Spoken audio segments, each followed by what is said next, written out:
نحمدہ ونصلی ونسلم علی رسولہ النبی الکریم۔ ناظرین السلام علیکم ورحمۃ اللہ وبرکاتہ۔ ناظرین، ہر شخص کسی نہ کسی دکھ درد میں مبتلا ہے، کسی نہ کسی غم میں مبتلا ہے۔ کوئی فکر لاحق ہے حزن و ملال سے بچنے کی، غم دور کرنے کی، دکھ درد سے چھٹکارا حاصل کرنے کی نبوی دعا آج بتاؤں گا۔ اس دعا کو آپ پڑھیں گے تو اللہ سارے غم دور کر دے گا، تمام پریشانیاں ختم ہو جائیں گی، حزن و ملال ختم ہو جائے گا انشاءاللہ۔ کبھی تو کسی کے جانے کا دکھ ہوتا ہے اور کبھی کسی کے بچھڑ جانے کا دکھ ہوتا ہے، کبھی تنگ دستی کی وجہ سے پریشانی ہوتی ہے، غربت کی وجہ سے غم لاحق ہوتا ہے، اسباب اختیار کرنے کے باوجود کچھ ہاتھ نہ آئے تو بھی دکھ درد میں مبتلا ہو جاتا ہے بندہ۔ میں یہ جو دعا بتاؤں گا اس میں عجز و انکساری پائی جاتی ہے۔ رسول اللہ صلی اللہ علیہ وسلم نے یہ دعا ہمیں تعلیم فرمائی ہے۔ چنانچہ ایک صحابی حضرت عبداللہ رضی اللہ تعالیٰ عنہ فرماتے ہیں کہ رسول اللہ صلی اللہ علیہ وسلم نے فرمایا، جب کسی کو دکھ درد غم پریشانی لاحق ہو تو یہ دعا پڑھ لیا کرے۔ وہ صحابی کہتے ہیں کہ ہم نے پوچھا، یا رسول اللہ ہم اس کو سیکھ لیں؟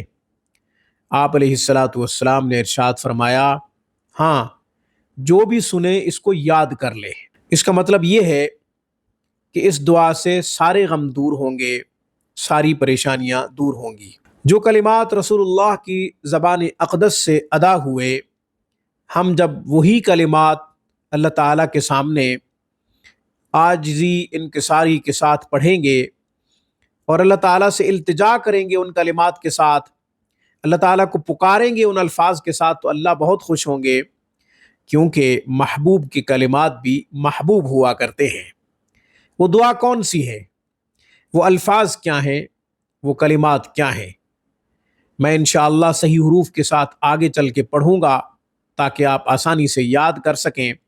ہم سکرین پہ لکھ بھی دیں گے، آپ ملاحظہ کر سکیں گے۔ ہمیشہ کی طرح درخواست کروں گا کہ آپ خود بھی قرآن کریم پڑھیں، اپنے بچوں کو بھی صحیح حروف کے ساتھ قرآن پڑھائیں۔ قرآن کریم کی ایک آیت مبارکہ کا پڑھنا 100 رکعت نفل پڑھنے سے زیادہ افضل ہے۔ علم کا ایک باب سیکھنا 1000 رکعت نفل پڑھنے سے زیادہ افضل ہے۔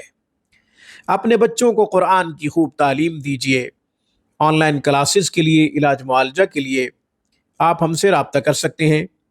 ہفتے کے 7 دن 24 گھنٹے ہماری بہترین اور معیاری سروس سے آپ فائدہ اٹھا سکتے ہیں۔ اب میں وہ دعا پڑھ دیتا ہوں جو رسول اللہ صلی اللہ علیہ وسلم نے ہمیں تعلیم فرمائی ہے۔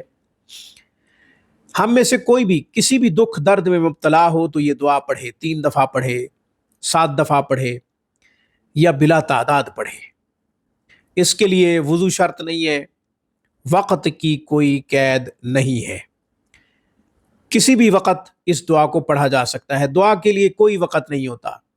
جب بھی کوئی دکھ آئے، پریشانی آئے، غم آئے، کسی مصیبت میں مبتلا ہوں تو فوراً یہ دعا پڑھیں اور بار بار پڑھیں۔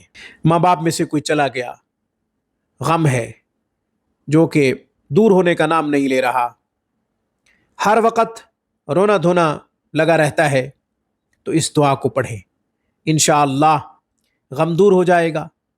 تنگ دستی کی وجہ سے کوئی پریشان ہے، غربت کی وجہ سے کوئی پریشان ہے، تو اس دعا کو پڑھے۔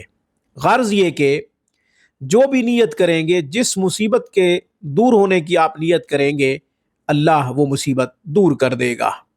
دعا سن لیجئے، یاد کر لیجئے۔ اللہم انی عبدک وابن عبدک وابن امتک ناصیتی بیدک ماض فی حکمک عدل فی قضاؤک اسألک بکل اسم هو لک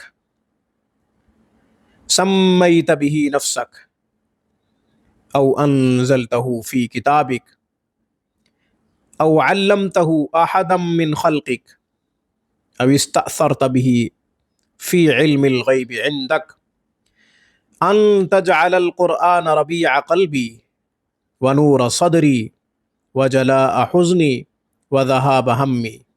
سبحان اللہ۔ اس دعا میں عجز و انکساری کے الفاظ موجود ہیں۔ انسان اپنے آپ کو اپنے رب کے سپرد کر دے اور یہ کہے کہ یا اللہ میں صرف تیرا محتاج ہوں، میرے اوپر تیرا حکم چلے گا، میری پیشانی تیرے حوالے، میں تیرا غلام ہوں، تیرے غلام کا بیٹا ہوں۔ جب اس طرح پکارے گا تو اللہ کی رحمت جوش میں آئے گی، متوجہ ہوگی اور سارے دکھ درد ختم ہو جائیں گے۔ آج کی گفتگو میں بس اتنا ہی۔ اقول قولی ھذا واستغفر اللہ وآخر دعوانا ان الحمد للہ رب العالمین۔